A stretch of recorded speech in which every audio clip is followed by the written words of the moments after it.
President has been always talking about Central Kenya, Mlima, etc., etc., Mr. Speaker, whipping up tribal feelings. Mr. Speaker, if we allow the Deputy President to continue holding that particular position in the country, Mr. Speaker, what will happen in this country is that most of these other tribes will feel domination of this particular community, will feel intimidation by this community, and they will rise up, gang up against the community of Central Kenya, not because they are liking it, but because of his sentiments and because of what he speaks. Mr. Speaker, this person has been in office for 2 years, but he appears not to have had the conscience to know the kind of office he's holding, and that's why he speaks the way he speaks of regions. Mr. Speaker, I wonder how. Order, honorable members, order.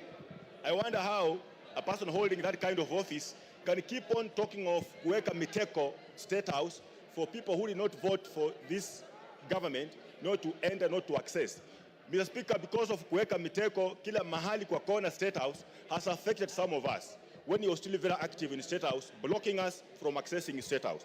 Mr. Speaker, the whole issue of shares, I want to tell people from Western Kenya, we are suffering from this because of his input and insisting, embarrassing the president. When he wants to help persons from West Kenya, he says those people don't deserve to have the share they're having in the government. Thank you, Mr. Speaker, I support.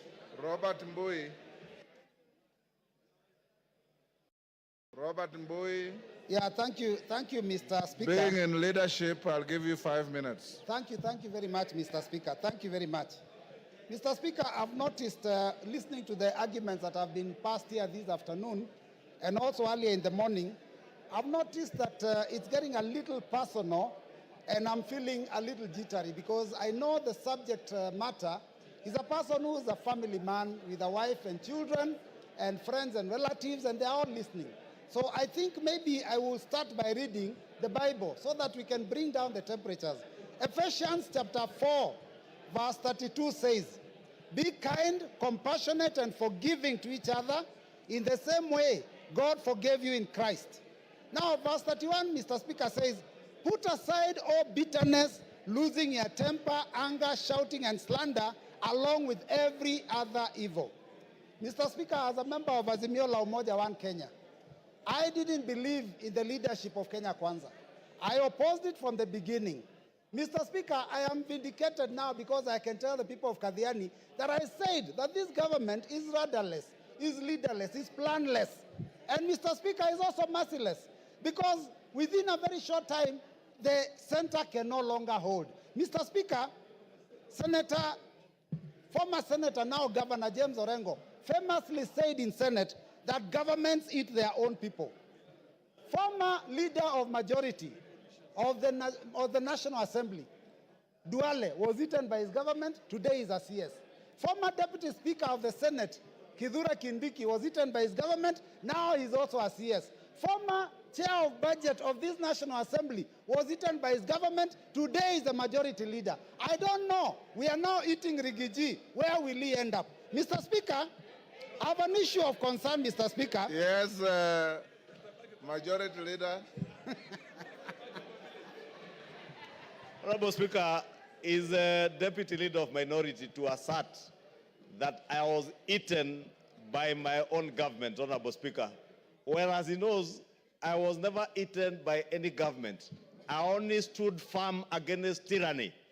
I stood firm against the bullying that I experienced under that regime. The same bullying I have stood firm against a Deputy President today who has been bullying members of Parliament.